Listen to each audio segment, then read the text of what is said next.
আসসালামু আলাইকুম। আজকে আমি যাচ্ছি বাগানের জন্য মাচা বানাতে। যেহেতু বাঁশগুলো আগের কাটা ছিল, কাজটা অনেক সহজ হয়ে গিয়েছিল।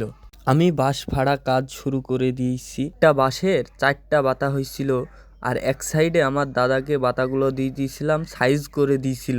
এই সাইডে আমি আর আমার ছোট ভাই মাচার ফ্রেমটা করে নিচ্ছিলাম। এই অংশটা মাচার নিচে থাকবে, তাই একটু মজবুত করে সুন্দর করে পেরেক মেরে নিয়েছিলাম।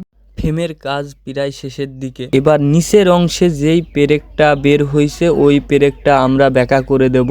মাচার ওপর অংশে যে বাতাটা দেব সেই বাতাগুলো আমরা দিয়ে নিচ্ছি, দিয়ে এবার পেরেক মেরে নেব। কিছু কিছু বাতা ব্যাকা আছে, তাই আমরা শার্ট করে টেনে টেনে মারছিলাম। এই কাজগুলো করতে অনেক পরিশ্রম লাগে, তারপরেও খুব একটা আমাদের পরিশ্রম হয়নি। 3জনা ছিলাম তো একটা মাচা বানাতে।